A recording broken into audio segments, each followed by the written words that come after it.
Hey guys, this is Jeremy from 780 Productions, and I want to talk to you guys about what it means to be an expert with your brand.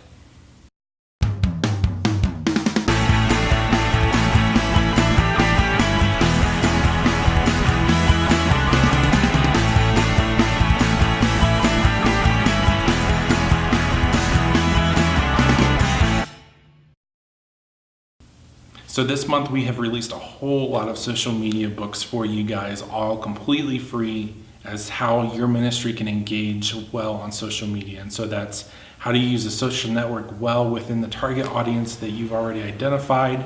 What are some great ways to use hashtags within your ministry to not only capitalize on the story that you're trying to tell, but also to be able to draw from that data that you guys get to tell stories well through videos and different kind of mediums, whether that's photographs or the links that you are able to provide, and then also to be able to engage well with people, that you're not just shouting at them, but you're listening, that you're engaging with them and what they have to say.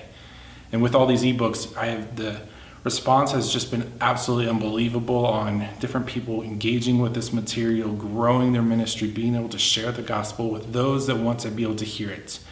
But one thing that has been interesting in all of this is two or three different people have said that I'm not an expert in what I have to do because they didn't believe what I had to say. They didn't try it out. I literally released the ebook, and within a day, they're already saying that what I had to say was wrong, or that I didn't have the criteria to be able to write these ebooks. And it's interesting that they say that because I'm actually doing social media for an organization. I've been doing this for several years. So I wanted to talk to you guys. What does it mean to be an authority as far as with your brand, with the thing that you are trying to push out, whether it's with your blog, with your ministry, on social media, whatever it is. So the actual definition of it is that you are investing at least 10 years into a product, and they get this 10 years from just a general calculation of about 100,000 hours that you're putting into something. So 100,000 hours is a lot of time. If you think about just the different people, whether it's Tony, who does a lot of skateboarding, he's put a ton of hours into this. Michael Jordan, who does basketball, so much time. Some different musicians that you might have favorites for. I'm not going to necessarily go into all the different possibilities for what it means to be an expert. But what does it mean for you as far as what you're trying to get into, whether it's blogging? Do you have the amount of time that it's taken? You might be really smart at what you do, but just because you're really smart does not necessarily make you an expert in this. And so make sure you factor in that you have actually given it the time, that you thought about a lot of the different possibilities for something like this. That is part of what makes you an expert. The other side of it for me in this relationship of being an expert within your brand is that you're also passionate about what you do. I think a lot of people put in the time, put in the day-to-day, and they get the paycheck, but they're not actually putting in the energy, the passion to be able to push forward. And really, when I say passion, I mean that they're actually the achievers, the forefront people, the people that are adventurous and taking leaps and bounds outside of the box that we might put ourselves in. So for bloggers, what are you doing as far as trying to engage people on a whole new different medium, maybe with video, maybe outside of your comfort zone? Social media, are you able to take that next step as far as maybe Google Plus, engaging so well on there?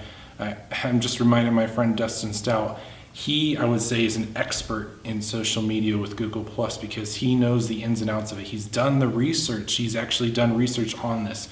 He's had the experiences. He's done it wrong so many different times. He's been a pioneer in what it means to be able to use Google Plus. And so what does it mean for you guys to be able to have a brand authority whenever you're engaging with your different things? The other thing that I really want to be able to push in this is it's not about the quality of the quantity of the product that you put out, but the quality.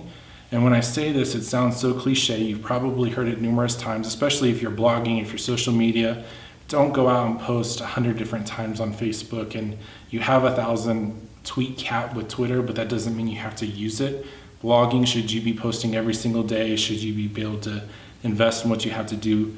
A lot of what I hear with all this is we don't want a lot of stuff thrown in our face, and I totally agree with that. The world is already noisy, but how do you come across as all of this? Are you an authority in what you're actually doing online? And I would even push it a step further as just because you're focusing on quality and not quantity does not mean you're taking any less time. And so with us, we've been blogging 5 days a week and trying to be able to get you guys great resources and great content. I feel like in a little bit of this that I want to be able to up that. So when we're speaking as far as authority, are we actually engaging well with all this church technology stuff, whether it's social media, blogging, the cameras that we use, the equipment that we have, the studios, the soundboards, whatever it is, are we actually engaging well with this? And so for us, we actually want to push this idea of being more qualitative with what we're doing as opposed to the quantity, which does not mean less. In fact, a lot of times it actually means more work in what we do, but when we do this more work, we're actually making the quality better so that we can become an authority where we speak into something like this. And so when we do these videos, we actually want to up the ante in all this that we have to show for you guys. So what does it mean for you guys to be a brand authority? What are you willing to commit to make that next step? For us, we're going to be shutting down parts of the different blog as far as trying to focus specifically on what we want to be as authority. And so that means that some of the categories that we're going to have with this blog have already gone. We're not going to be posting as much. That doesn't mean the quality of our posts are going to go, but we want to up the discussion rate. We want to up the engagement. We want to make what we have to give to you guys better. It really kind of comes back to this idea of how are you going to speak into the lives of people.